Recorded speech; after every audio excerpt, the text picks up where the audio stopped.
La stature de l'homme parfait. Amen. Le Seigneur vous bénisse. Nous allons tenir debout directement. Je m'excuse encore pour le retard. C'est devenu une habitude. Mais pardonnez-moi toujours. Que Dieu permette à ce que nous puissions commencer peut-être à quitter très avant. Ok, nous allons lire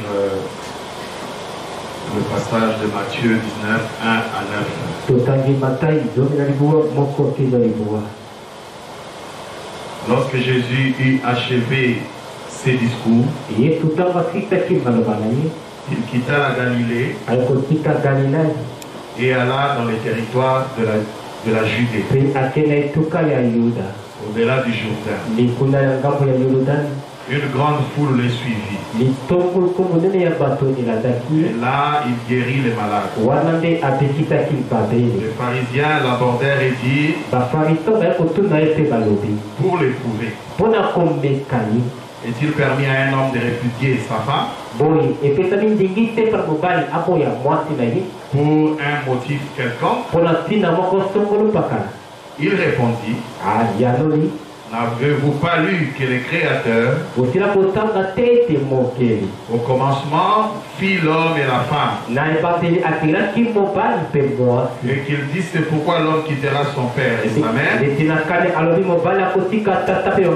et s'attacherait à sa femme, et les deux deviendront une seule chair. Ainsi, ils ne sont plus deux, mais ils sont une seule chair. Que l'homme donc ne sait pas parce que Dieu a joint. Pourquoi donc lui dit-il?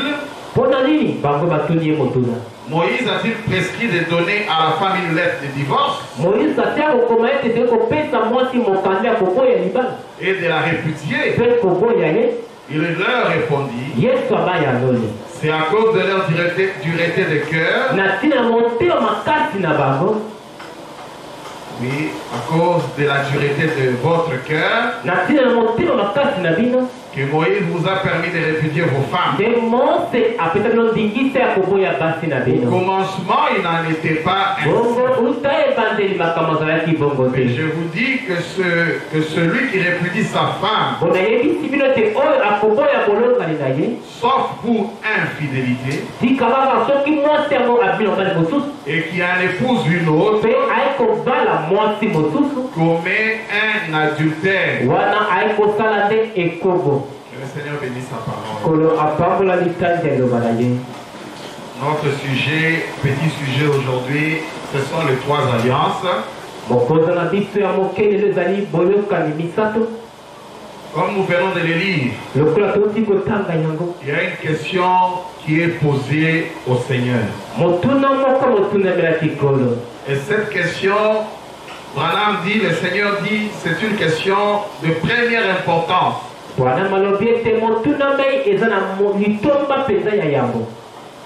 La question est la suivante. Est-il permis à un homme de répudier sa femme pour un motif quelconque? Le Seigneur appelle cette question la question de première importance. Dans le cœur de croyants. Comme nous pouvons les lire dans le mariage et les divorces. Au paragraphe 57. Jésus a été confronté à ces passages des Écritures, à cette question, au tout début de son ministère.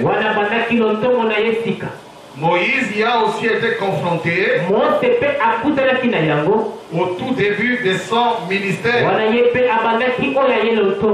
C'est une question de première importance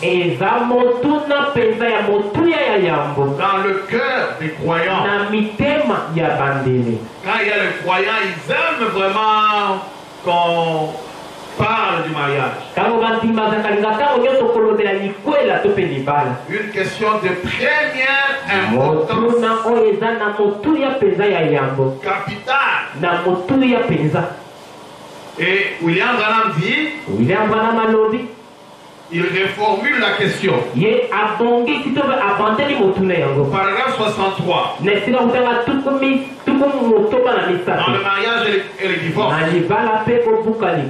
Il dit ceci. Paragraphe 63, c'est le péché originel. Et c'est pour cette raison qu'on se pose des questions à ce sujet. Chaque fois que quelque chose de très phénoménal est envoyé par Dieu, c'est à peu près la première question qui est posée. Voilà comment il reformule la question. Qu'en est-il du mariage et du divorce? Maintenant, comme toujours, c'est encore la question qui se pose parmi les gens. Comme il en était au temps de Jésus, comme il en était au temps de Moïse, la question s'est toujours posée. Et encore aujourd'hui, la question se pose parmi les gens. Parce que les gens veulent connaître la vérité. C'est une question capitale. Qu'en est-il? Comment se marier? Peut-on divorcer? Peut-on se remarier? Une question de première importance. Du moins dans le cœur des croyants. Nous voulons observer cette question. Quelle est la question qu'on m'a posée? Si vous m'avez bien suivi, il y a deux formulations de cette question.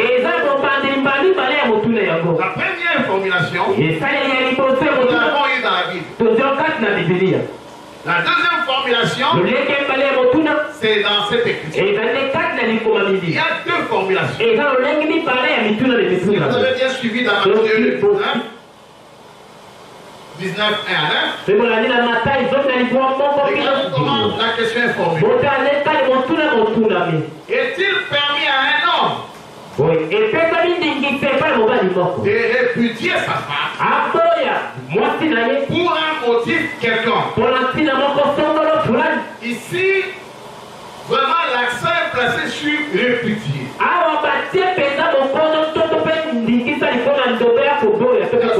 Après s'être marié, un homme, selon la volonté de Dieu, peut répudier sa femme. Et la deuxième formulation, c'est là où on était. Qu'en est-il du mariage et du divorce? La deuxième formulation est plus vaste. L'autre est précis. Est-ce qu'on peut chasser une femme?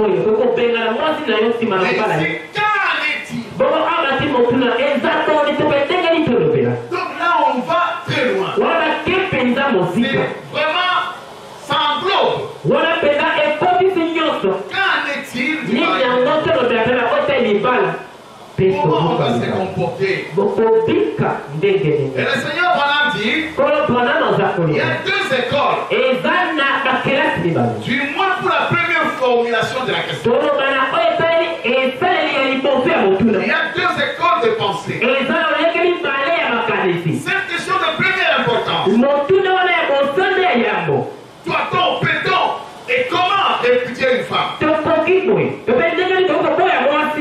Alors, le Seigneur dit il y a deux écoles.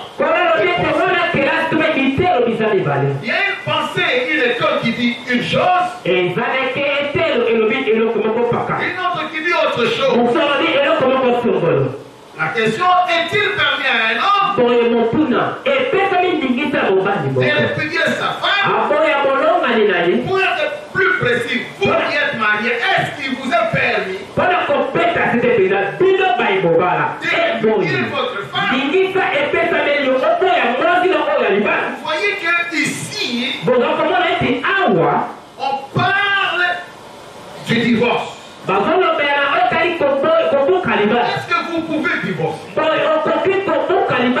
Est-ce que c'est scripturel? Et on sous-entend quelque chose. Est-ce qu'on peut divorcer et se remarier? Est-ce qu'on peut divorcer et puis on se remarie? Qu'est-ce dit la parole? Donc la question met en exergue le fait de se remarier. Est-ce qu'on peut se remarier? Et dans quel cas un homme qui est déjà marié peut encore se remarier? Alors il y a des écoles. Il y a des écoles au paragraphe 66. Dans les mariages et les divorces, il dit ceci. J'ai mis la première école en bleu, la deuxième école en rouge. Bon, alors, si tel est le cas, il y a deux écoles de pensée. Chez nous, sur le mariage, l'une d'elles affirme qu'un homme peut se marier seulement une fois. Ça, une école qui dit ça. Un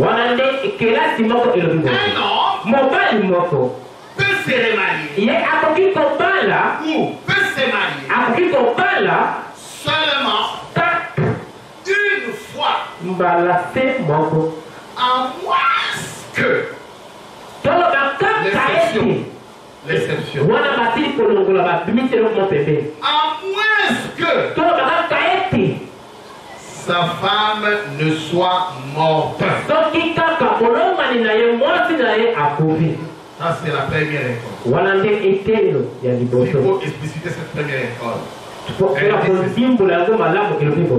Donc, il n'y a qu'une seule possibilité pour un homme de se remarier.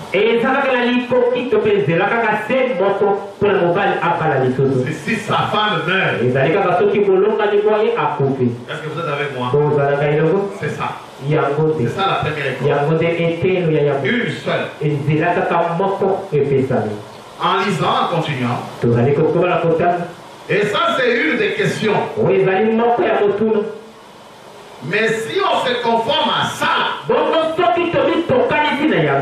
on va au-delà des bornes.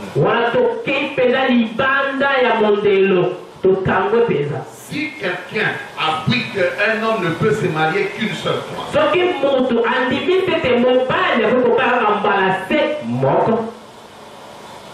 seulement lorsque sa femme meurt, c'est la seule raison qui peut lui permettre de se marier.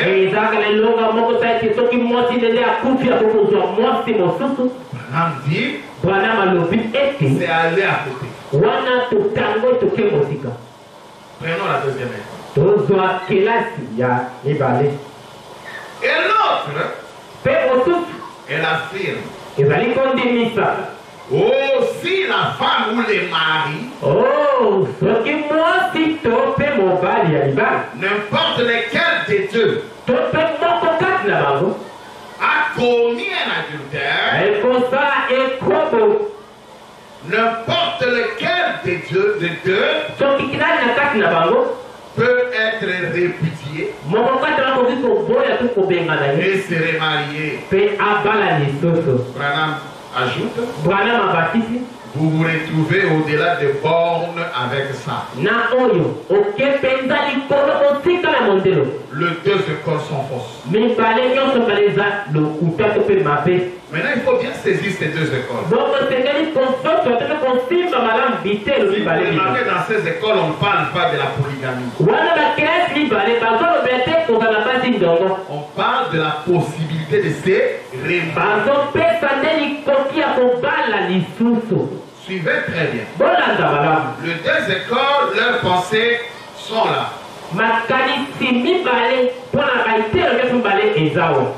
L'une d'elles affirme qu'un homme peut se marier seulement une fois. À moins que sa femme ne soit morte. On a dit c'est faux. Quand vous êtes marié, vous ne pouvez pas vous remarier. Vous n'avez qu'une possibilité.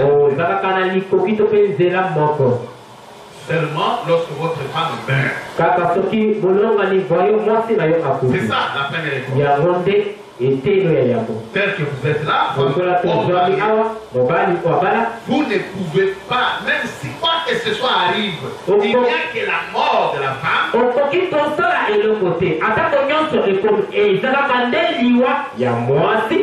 qui vous permet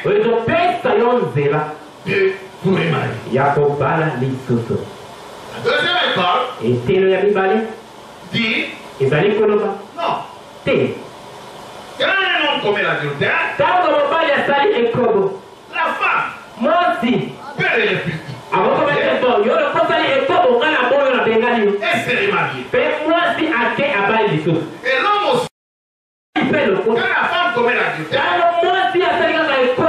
l'homme aussi peut la répudier et se remarier. On m'a dit match nul. Si toi, la femme mariée, tu vois ton mari, tu apprends qu'il a commis l'adultère. Selon cette école, tu as le droit de dire à ton mari si tout ça, la maison t'appartient. Si la maison ne t'appartient pas, c'est autre chose. Mais si la maison t'appartient, tu as le droit de dire, monsieur, tu es un homme adultère et elle attend maintenant d'être mariée par quelqu'un d'autre.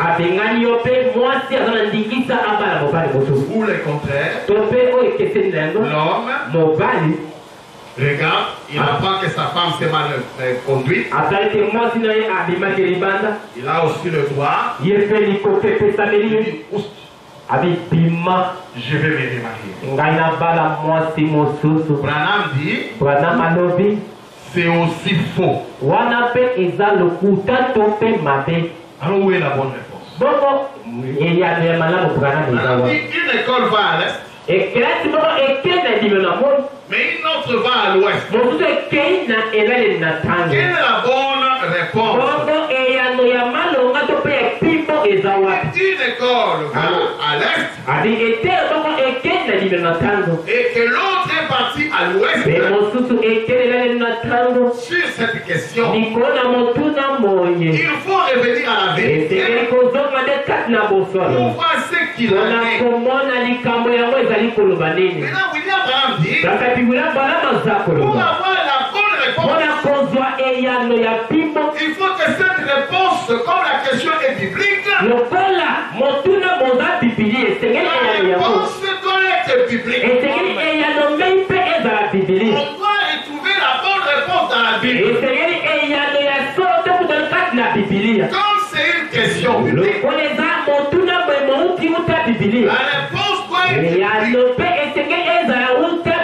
C'est ce qu'il nous dit. Il est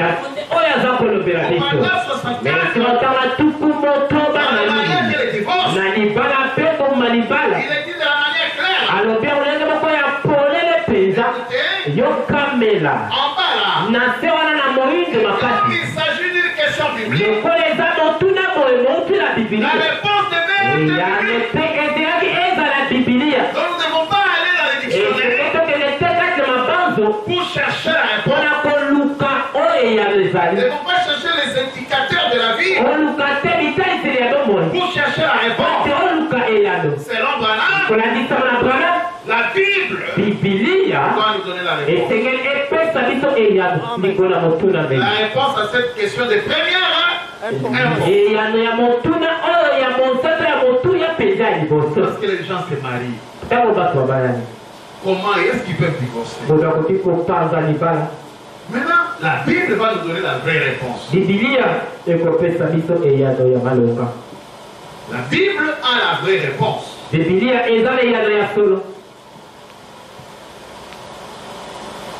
Le mariage et le divorce. 84 à 86.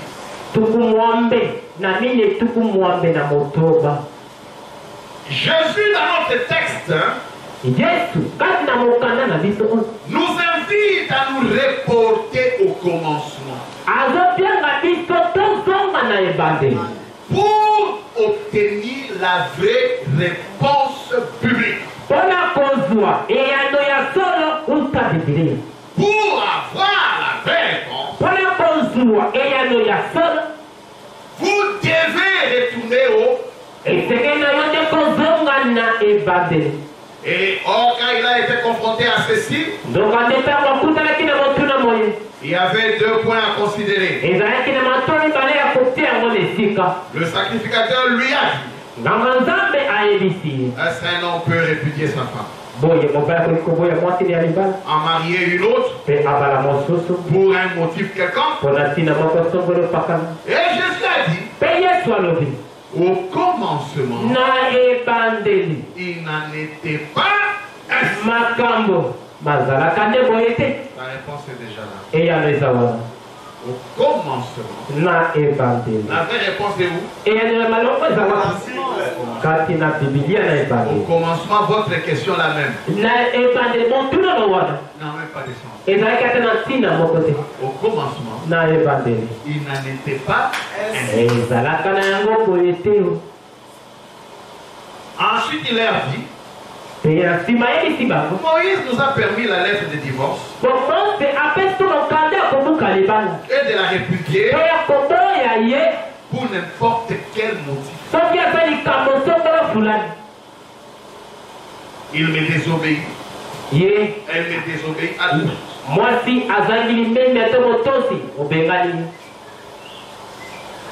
Elle fait des gestes inconsidérés. On la chasse. Pour n'importe quel motif.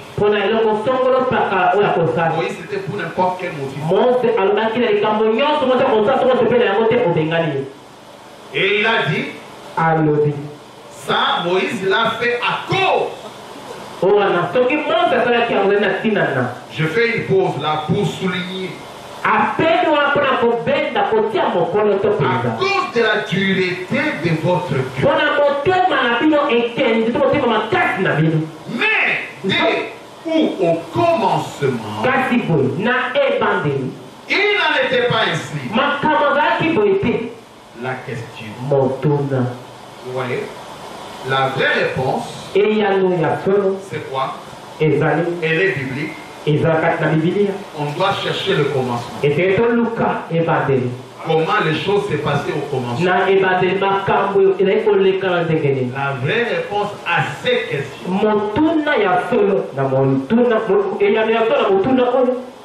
c'est se reporter au commencement. Regardons paragraphe 89. La question, la vraie réponse, c'est à quoi Jésus veut que nous nous reportions. C'est de nous reporter au commencement. Si vous cherchez la vraie réponse, il faut aller où? Déjà ici nous avons la solution.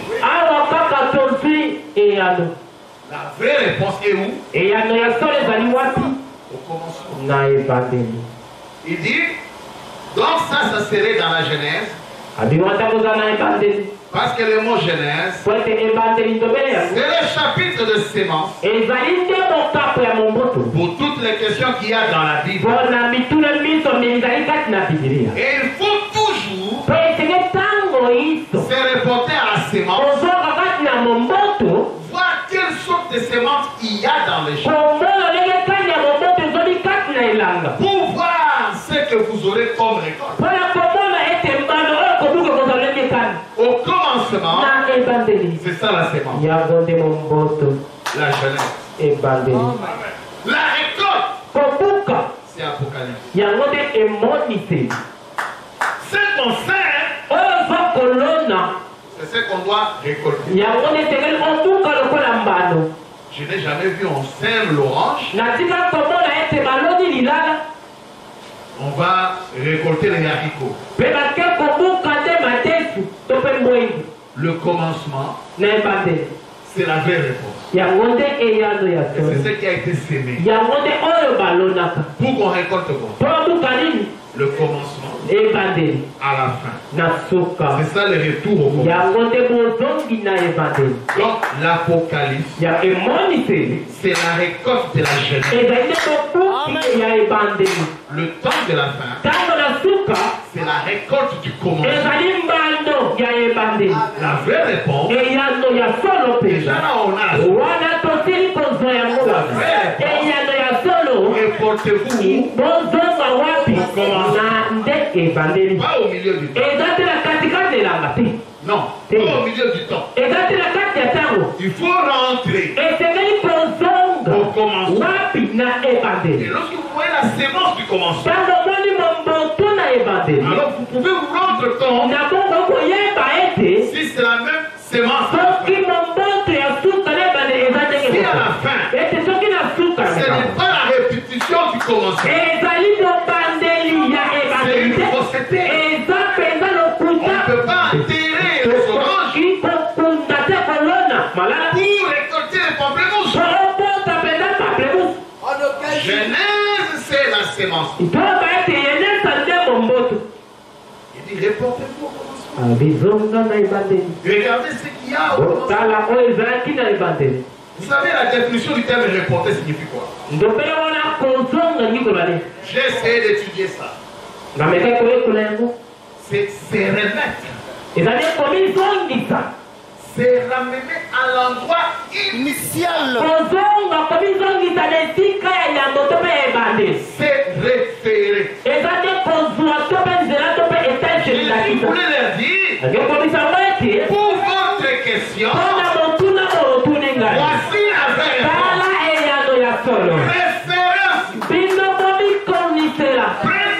référence.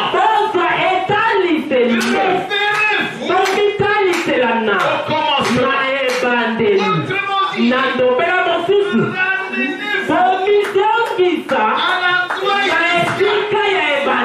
c'est ça la bonne réponse. Tout ce qu'on peut dire, ce sont des spéculations.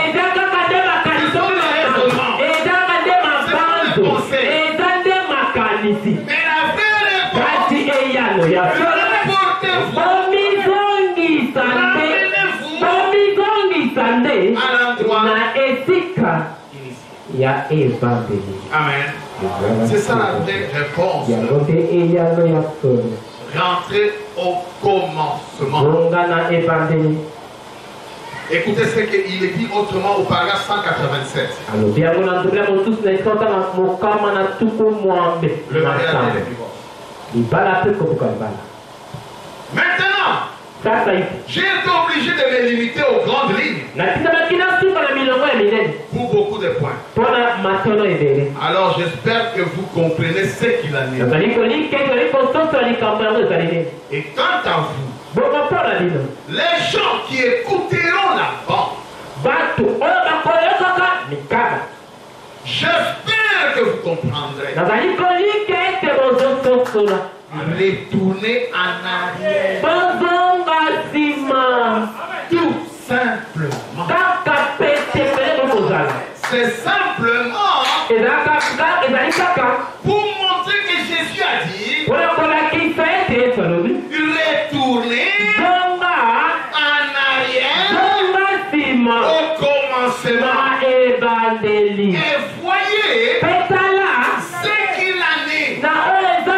pour toutes choses, reportez-vous au commencement. Vous pouvez voir ce qu'il en est aujourd'hui. Si vous voulez voir ce qu'il en est aujourd'hui, si vous voulez comprendre ce qu'il en est du mariage aujourd'hui, ce qu'il en est du divorce aujourd'hui, il faut faire quoi? Retourner.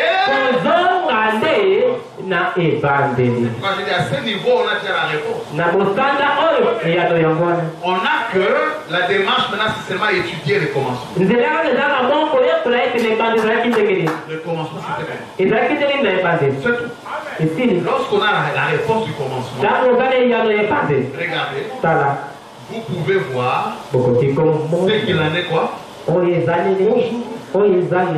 Pourquoi on va spéculer? Pourquoi vous parler? Pourquoi discuter? On donne la réponse. Est-ce qu'on peut être prudent? Alors on commence. On regarde. Alors on peut répondre à la question. Est-ce qu'on peut divorcer? Aller au commencement. On regarde. Alors on peut répondre. Amen. Amen. Maintenant, il y a une difficulté. Le temps du commencement, c'est quoi? C'est quoi le temps du commencement? Puisqu'on doit rentrer au commencement. La vraie réponse, c'est le commencement. C'est quoi le temps du commencement? N'est-ce pas? Le temps du commencement, c'est quoi? Nous connaissons que Jean nous a dit au commencement était la parole. Et la parole était avec Dieu. Et la parole était Dieu. Maintenant écoutez, je fais une déclaration. Le commencement ouvre la manifestation du logos jusqu'à la chute. Ici nous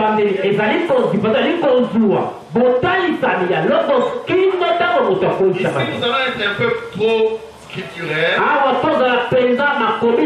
Nous allons terminer par ça parce que ça sera un peu...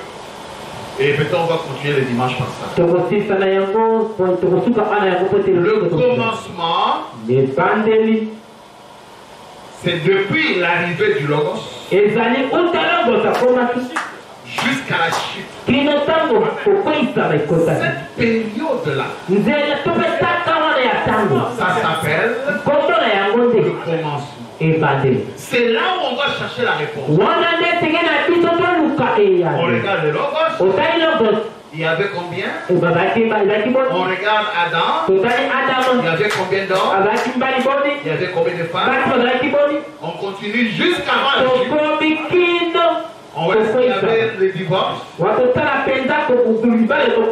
y avait le divorce. On regarde. Est-ce que Adam avait deux femmes? On regarde. Donc le commencement ouvre la période. Voilà. Cette période du logos jusqu'à la chute, ça s'appelle le commencement. Reportez-vous au commencement. Ça signifie regarder cette période de temps. Maintenant, cette période est appelée le temps ou le jour éternel. Je ne sais pas si ça sonne bien. Le temps éternel, c'est comme s'il y a un contraste. Un temps éternel. Un jour éternel. Et le message parle encore d'un matin éternel.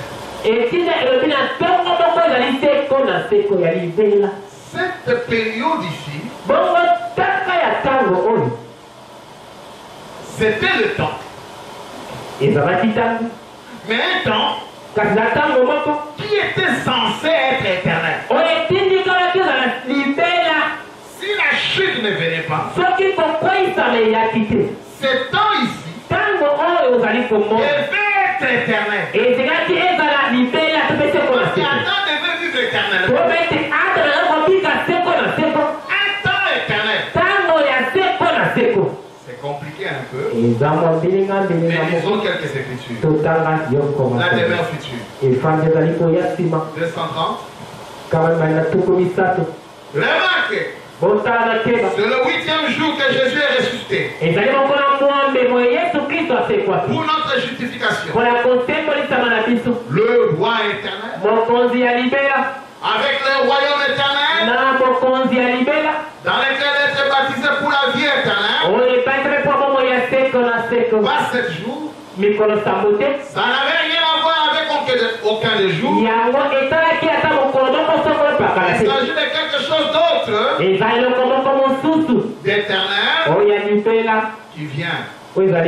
Il s'agit d'un temps éternel, le monde dont je parle.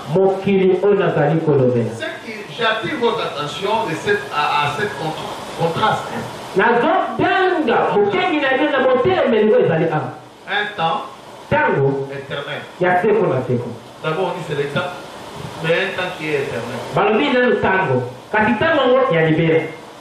Là on parle du jour éternel. On regardez à l'invisible. Paragraphe 19. Écoutez. Eh bien, si vous regardez avec vos yeux, vous voyez donc que notre nation est secouée et tremble. La guerre et les liens se déplacent dans tout le ciel. Toutes les nations sont dans l'angoisse. Ils ne savent que faire en ces temps. Tous les signes que Jésus avait annoncés se produisent. Il y aura des signes en haut dans le ciel et en bas sur la terre. Des grandes choses vont se produire, telles que les soucoupes et des phénomènes mystiques. Mais il avait donné l'ordre à son église. Il levait la tête en ces jours-là et de regarder en haut. Car le Christ invisible va très bientôt apparaître. Alors si nous marchons que par la vue, nous serions donc évidemment des enfants des ténèbres. Mais je suis heureux de savoir qu'il y a une lumière qui brille dans le cœur de chaque croyant pour ces jours éternels où Jésus viendra. Un jour éternel. Dans le Messie, il est dit au paragraphe 52. Mais finalement, les jours va. Cette trompette de Dieu sonnera. Et le jour éternel s'élèvera. Il appelle ça le lever du jour. Le lever du jour vient. Le grand jour s'est levé. Dieu nous a vus. Voici le temps nouveau. Chantons gloire à la servons de Christ. Et qu'il avait promis le Saint et l'Esprit. Le grand jour qui s'élève, ce n'est pas un jour qui s'arrête. C'est un jour éternel. Saint-temps éternel. Saint-matin éternel. Pour les matins. Une écriture. Reconnaître le jour et son message. Je prends la gloire noire. Oh oui. Et poindra le matin éternel. Resplendissant de bonté. Toutes les nuées mystiques. Un temps éternel. Un jour éternel. Cette partie ici. C'était un matin éternel. C'était un temps éternel. C'est un jour éternel. Est-ce que vous êtes avec moi? Cette partie. Alors lorsqu'on dit que ce jour viendra, nous rentrerons encore dans cette période. Amen. Amen. Je montre le coquille, on va se expliquer un peu et puis on va approfondir le. Ça, on appelle ça la ligne du temps.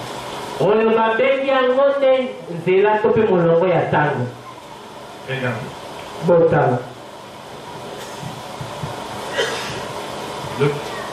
La première barre là.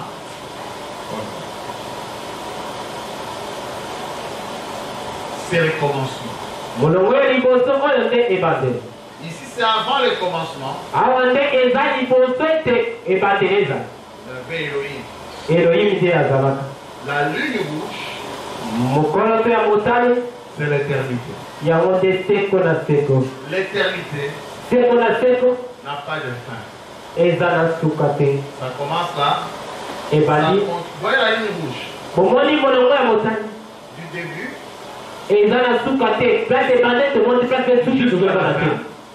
L'éternité n'a jamais eu de fin.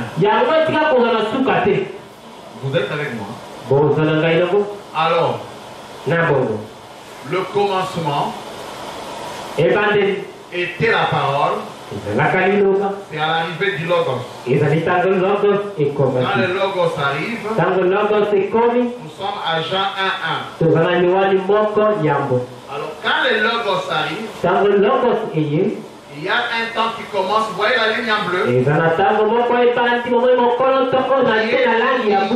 à l'éternité.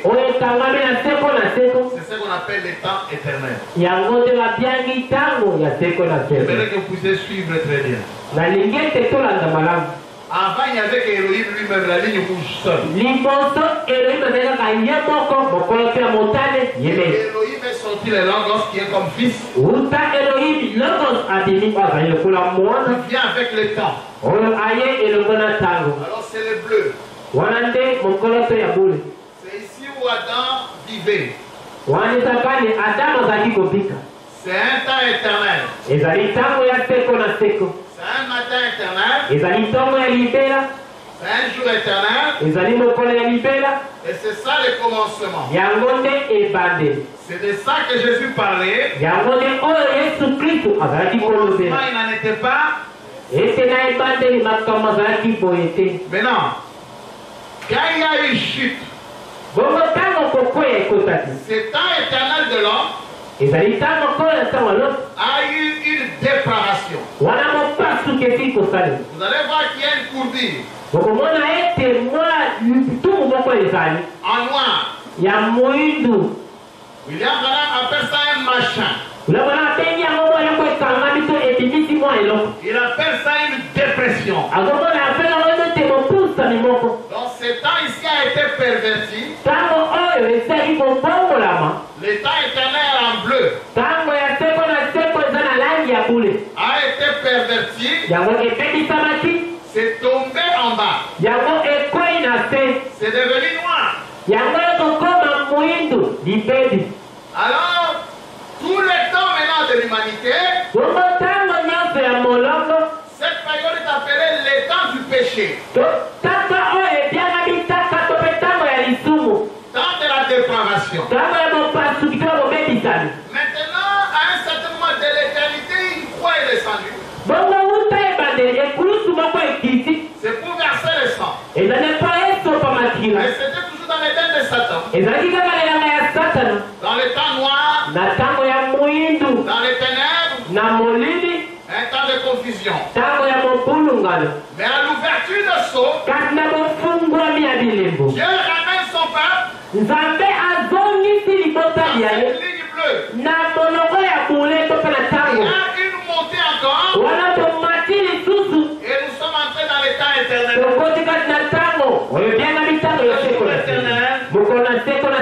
Après le saut, nous retournons en Éden.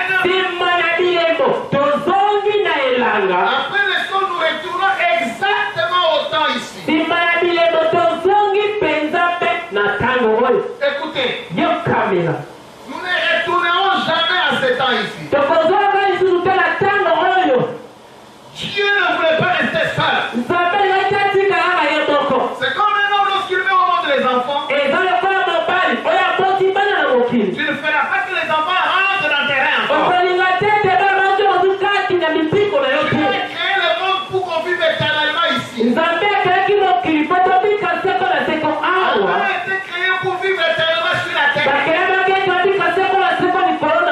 Donc lorsqu'on nous rédempte, on ne ramène pas ici. On ramène en Éden.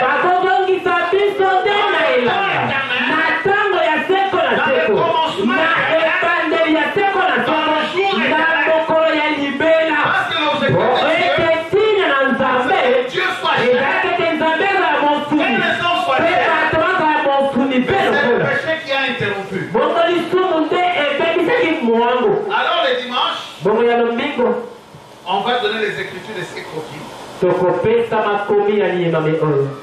pour que nous puissions bien le saisir. La ligne rouge, c'est ça l'éternité. Si vous remarquez, il n'y a jamais eu interruption. L'éternité a couvert le temps et l'espace partout. Mais de l'éternité est sorti l'espace-temps. Et ce temps est le temps parfait, le jour éternel. Dans la femme, ce temps a été perverti. Regardez ici, l'éternité et le temps chevauchent.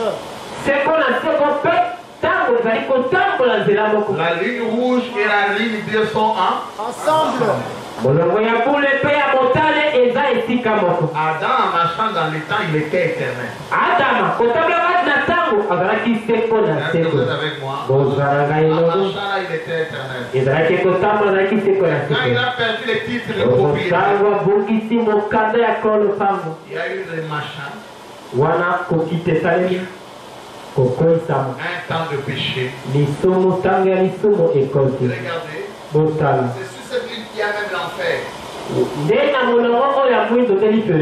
Cette ligne va seulement être anéantie. Regardez, ça n'a pas de suite. L'enfer n'est pas éternel. C'est la fin de l'enfer ici. Avec tous les enfants de Caïn qui vont rester ici. Les saints de Dieu, le sceau vont les élever pour le retour au temps éternel. Le grand jour s'élever, c'est ici. L'Éden ici est restauré. Le Seigneur vous bénisse. Amen. Nous allons retenir debout pour prier. Nous sommes dans un temps éternel. Chevauchons avec l'éternité. L'Éden est restauré. Et un jour s'élevé, Dieu nous a visités. Voici les temps nouveaux. Chantons gloire.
Divin roi, nous te disons merci pour ces matins éternels, ces temps éternels, ces grands jours éternels en lesquels tu nous as invités. L'Éden est restauré, la mort a disparu. Nous chevauchons désormais avec l'éternité, avec les êtres éternels, avec toi notre Dieu éternel, dans un temps éternel. Reçois l'honneur, reçois la gloire et l'acclamation. Notre prière est que tu puisses ouvrir notre entendement et que nous puissions comprendre et reconnaître que la vérité c'est le retour au commencement. Et c'est là où le message nous ramène. Le message ne nous laisse pas dans les temps morts. Mais ton message, Seigneur, c'est pour nous ramener à l'Éden. Au retour, au commencement. Merci, Seigneur, pour ces précieux messages. Merci pour ta révélation. Merci pour la solution et la réponse publique.